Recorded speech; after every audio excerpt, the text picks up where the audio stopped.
Hello guys, मैं Naresh Kumar classes में आप सभी का स्वागत करता हूँ।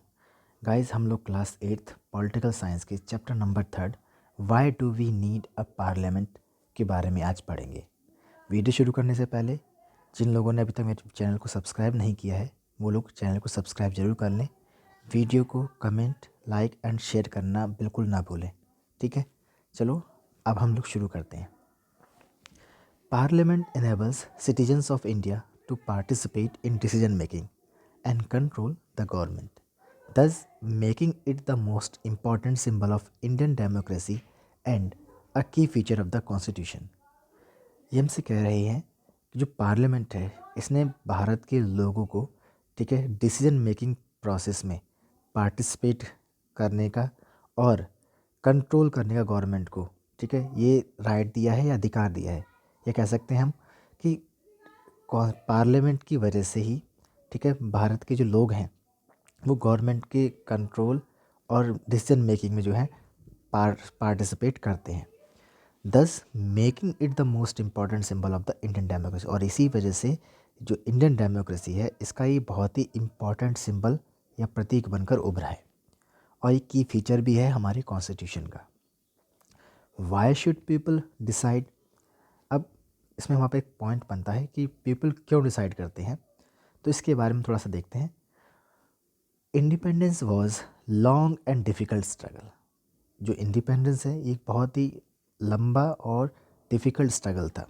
They got inspired by the ideas of freedom, equality and participation in decision making. और इसमें जो उस समय के जो पीपल्स थे वो बहुत ज़्यादा इंस्पायर्ड हुए फ्रीडम के आइडिया से, इक्वालिटी के आइडिया से और पार्टिसिपेशन के डिसीजन मेकिंग में।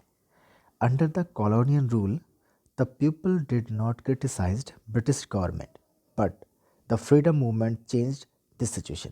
कह रहे हैं जब कॉलोनियल रूल था, जब हमारे ऊपर अंग्रेज़ों का शासन था, उस समय पर यहाँ के जो लोग थे वो ब्रिटिश गवर्नमेंट को क्रिटिसाइज़ नहीं कर रहे थे, लेकिन जो फ्रीडम मूवमेंट शुरू हुए उसने ये सिचुएशन पूरी तरह से चेंज कर दी। जो नेशनलिस्ट थे उन्होंने अब ब्रिटिश गवर्नमेंट का अपोज़ करना शुरू कर दिया और अपनी जो कुछ जो डिमांड थी वो उनके सामने रखनी शुरू कर दी। The constitution in India the constitution in independent India laid down the principle of universal adult franchise that all adult citizen of the country have the right to vote. कह रहे हैं भारतीय संविधान है स्वतंत्र भारत का, उसने कुछ प्रिंसिपल्स बनाए जिनमें से एक था एडल्ट यूनिवर्सल फ्रेंचाइज का, जिसको हम यूनिवर्सल एडल्ट फ्रेंचाइज बोलते हैं। इसमें होता क्या है कि हर एक व्यक्ति जिसकी उम्र 18 से ऊपर है उसको वोटिंग राइट दिया गया है। शुरुआत में जब इंडिया इंडिपेंडेंस हुआ था उस समय पर जो वोटिंग राइट जो मिला था सिर्फ 21 साल से ऊपर के लोगों को मिला था, लेकिन बाद में इसको चेंज कर 18 साल कर दिया गया। अब यहाँ पर हम बात कर रहे हैं पीपल एंड देयर रिप्रेजेंटेटिव्स की। A democracy is the idea of consent. कह रहे हैं लोकतंत्र जो होता है ये स्वीकृति या सहमति का ही एक विचार है। The desire, approval and participation of the people. It is the decision of the people that creates a democratic government and decides about its functioning. ये कह रहे हैं ये पीपल्स का ही डिसीजन है, ठीक है, जिसमें वो डेमोक्रेटिक गवर्नमेंट को फॉर्म करते हैं, क्रिएट करते हैं और डिसाइड करते हैं कि वो किस तरह से काम करेगी। The basic idea is democracy is that the individual और the citizen is the most important person and that in principle the government as well as other public institutions need to have the trust of these citizens. कहना जो basic idea है इसका democracy का, ठीक है, वो यही है कि जो इंडिविजुअल है या सिटीजन है ये सबसे इम्पॉर्टेंट पर्सन होते हैं और जो प्रिंसिपल है गवर्नमेंट का as well as other people public institutions, ठीक है, वो सब पब्लिक के या सिटीजन के ट्रस्ट पर ही बेस्ड होते हैं। The parliament which is made up of all representatives together control and guides the government. जो पार्लियामेंट जिसमें डिफरेंट एरियाज से, ठीक है, डिफरेंट कल्चर से बिलोंग करने वाले जो मेंबर्स होते हैं उसके द्वारा चुने हुए रिप्रेजेंटेटिव्स होते हैं, ठीक है, उनके थ्रू ही जो है कंट्रोल किया जाता है और गाइड किया जाता है गवर्नमेंट को। ठीक है, क्लियर नहीं चीज़ तो हम कह सकते हैं कि पीपल्स और जो उनके रिप्रेजेंटेटिव की बात करते हैं, यानी कि हर एक एरिया से जो पीपल्स हैं वो अपने अपने रिप्रेजेंटेटिव को चुनकर पार्लियामेंट में भेजते हैं, फिर यही रिप्रेजेंटेटिव्स उस पब्लिक के बिहाफ पर जिन्होंने इनको चुनकर भेजा है उन सब के बिहाफ पर पूरी गवर्नमेंट को रन करते हैं। ठीक है, अब बात करते हैं role of the parliament. Parliament का रोल क्या है? The Indian parliament is an expression of the faith that the people of India have in the principles of democracy. कह रहे हैं जो इंडियन पार्लियामेंट है, ठीक है, ये एक तरह से एक्सप्रेशन है फेथ का, जो कि पीपल ऑफ इंडिया है, इनका जो ट्रस्ट है पार्लियामेंट में, ये उस चीज़ को शो करता है। ठीक है, जो कि प्रिंसिपल्स ऑफ डेमोक्रेसी में हमारे यहाँ के लोगों का जो ट्रस्ट आता है उसके थ्रू पार्लियामेंट जो है कह सकते हैं कि उसी का ही एक नतीजा है। The parliament in our system has immense powers because it is the representative of the people. जो पार्लियामेंट जो है हमारे सिस्टम में, ठीक है, इसके पास इमेंस पावर है। वो इसलिए क्योंकि ये पीपल्स के रिप्रेजेंटेटिव्स होते हैं। The Lok Sabha is elected once every 5 year. हर 5 साल में लोकसभा जो है एक बार जो है चुनी जाती है। The country is divided into a number of these constituency. कह रहा है हमने पूरी कंट्री को जो है डिवाइड कर रखा है, ठीक है, नंबर ऑफ कॉन्स्टिट्यूंसीज में। Each of these constituencies elect one person to the parliament. और हर एक कॉन्स्टिट्यूंसी से एक मेंबर ऑफ पार्लियामेंट चुनकर भेजा जाता है पार्लियामेंट के अंदर। वंस इलेक्टेड, जैसे ही किसी को चुन लिया जाता है, द कैंडिडेट जो है वो मेंबर ऑफ पार्लियामेंट या एमपीज कहलाता है। जैसे ही इन कॉन्स्टिट्यूंसीज से कोई मेंबर को, कोई कैंडिडेट को चुन लिया जाता है, तो उसको हम मेंबर ऑफ पार्लियामेंट या एमपीज़ के नाम से जानते हैं। ये एमपीज़ जो है मिलकर पार्लियामेंट फॉर्म करते हैं। ठीक है, और जो हमारे यहाँ पर पार्लियामेंट की जब बात करते हैं, हमारे यहाँ पर पार्लियामेंट के 2 हाउसेस हैं जिनके बारे में आपने सुना भी होगा, lower house and upper house. Upper house को हमारे यहाँ पर जो है, अपर हाउस को हमारे यहाँ पर राज्यसभा के नाम से जानते हैं और लोअर हाउस को हमारे यहाँ पर लोकसभा के नाम से जानते हैं।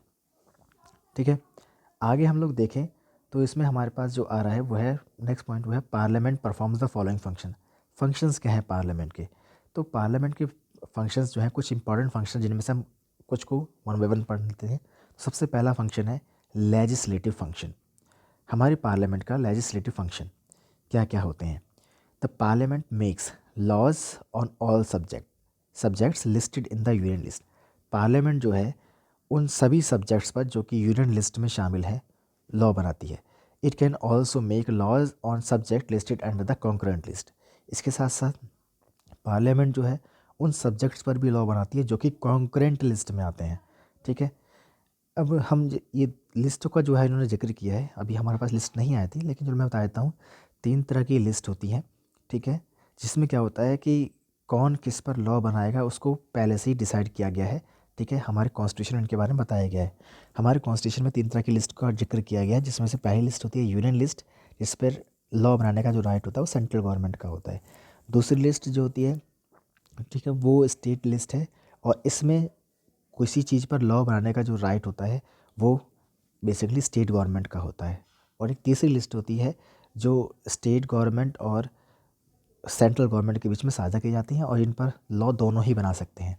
अगर किसी स्थिति में किसी पर्टिकुलर सब्जेक्ट पर लॉ सेंट्रल गवर्नमेंट ने भी बनाए हैं और स्टेट गवर्नमेंट ने भी बनाए हैं और दोनों कॉन्फ्लिक्ट कर रहे हैं, तो ऐसी स्थिति में जो लॉ सेंट्रल गवर्नमेंट द्वारा बनाया जाता है वही वह मान्य होता है। ठीक, क्लियर है ना? तो वो वही चीज़ बता रहे हैं। और इसमें उन्होंने कहा है ना कि कॉन्कर लिस्ट पर भी जो है लॉ जो है सेंट्रल गवर्नमेंट बना सकती है।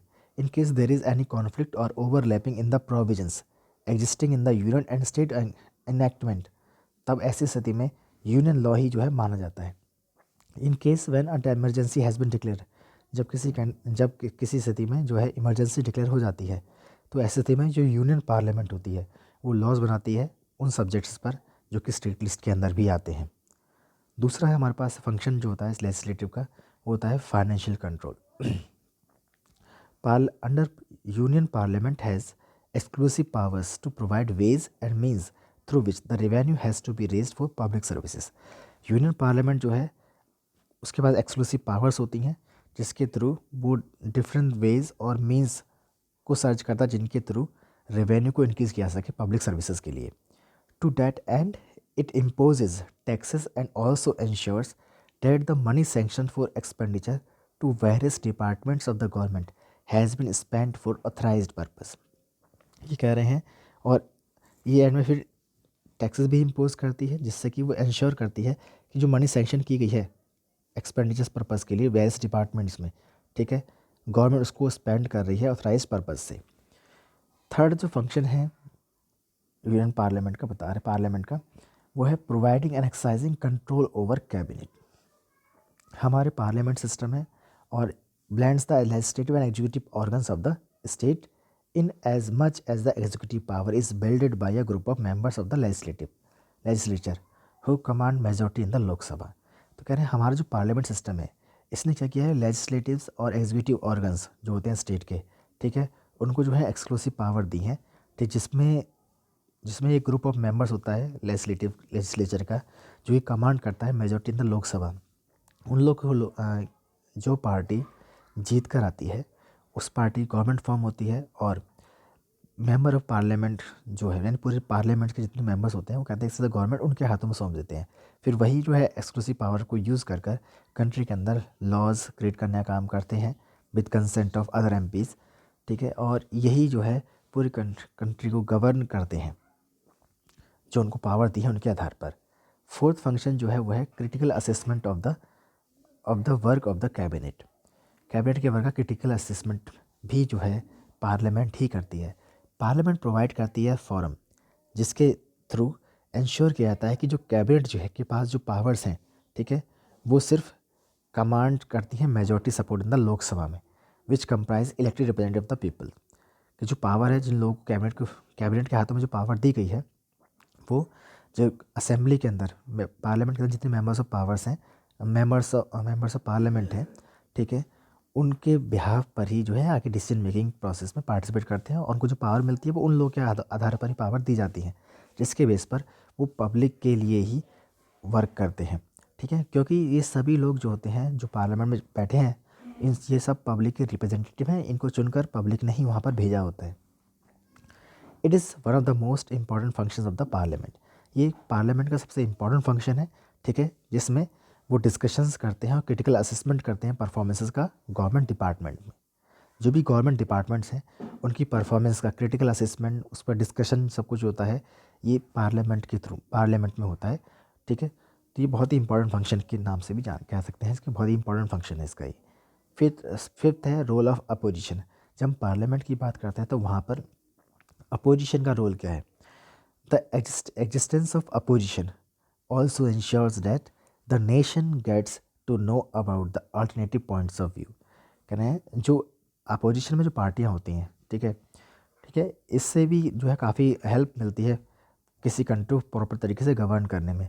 एक अच्छा अपोजिशन होने से इस बार ये बात की इंश्योरिटी बनी रहती है कि नेशंस को जो डिफरेंट अल्टरनेटिव्स हैं, ठीक है, उनके बारे में भी पता रहता है, क्योंकि गवर्नमेंट तो अपने पॉइंट ऑफ व्यू से जो है डिसीजंस ले रही होती है, ठीक है, लेकिन अगर अपोजिशन जब उनको क्रिटिसाइज़ करता है, अपोजिशन जो है बार बार ध्यान दिलाता है कि आप जो कर रहे हैं वो सही है या गलत है, ठीक है, तो इससे जो है प्रॉपर डिसीजन मेकिंग पार्लियामेंट में हो पाती है।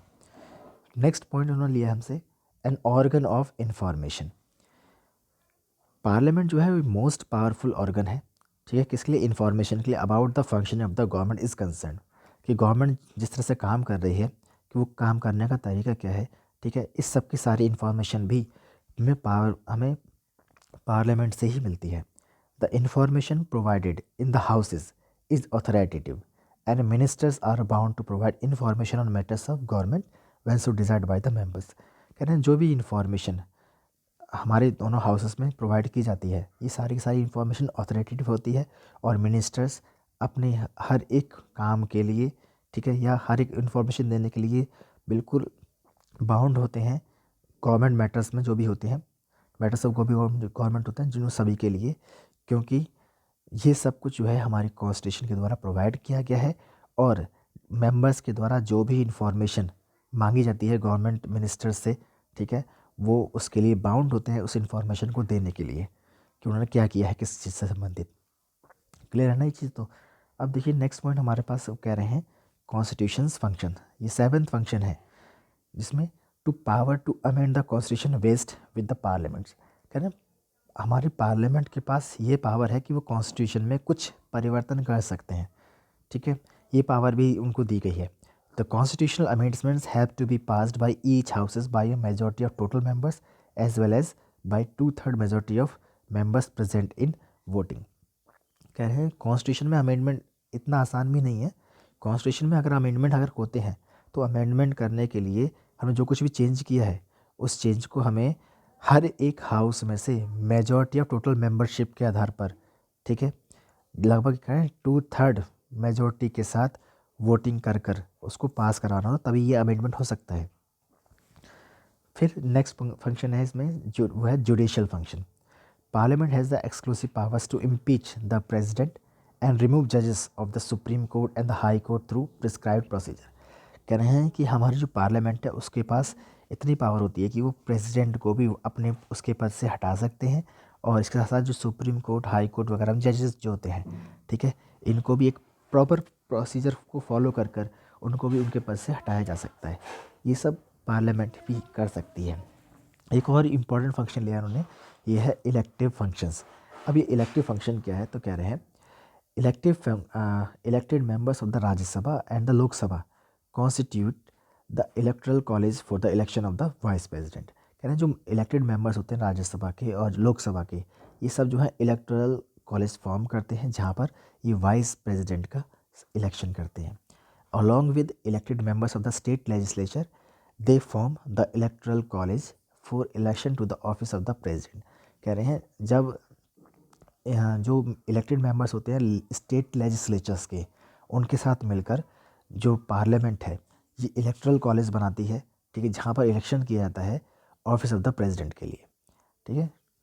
नेक्स्ट आगे हमसे ये बोल रहे हैं parliament can also be legislation create new states और make changes in the existing boundaries of the states. कह रहे हैं पार्लियामेंट के पास ये भी अधिकार होता है कि वो कानून के तहत नए स्टेट्स को क्रिएट कर सकते हैं या फिर जो स्टेट्स पहले से ही अब हैं एग्जिस्ट करते हैं उनकी जो बाउंड्रीज़ हैं उसमें चेंजेस कर सकते हैं, ठीक है। तो ये सारे हमारे पास कुछ इंपॉर्टेंट फंक्शंस थे जो कि पार्लियामेंट के द्वारा किए जाते हैं, ठीक है। इसके साथ ही ये हमारा आज का वीडियो यहीं पे समाप्त हो रहा है, ठीक है। जिन लोगों ने अभी तक वीडियो को चैनल को सब्सक्राइब नहीं किया है, ठीक है, और वीडियो को लाइक कमेंट शेयर नहीं किया है, वो प्लीज़ वीडियो को लाइक कमेंट शेयर करना ना भूलें और चैनल को ज़रूर सब्सक्राइब करें, ठीक है। Thank you.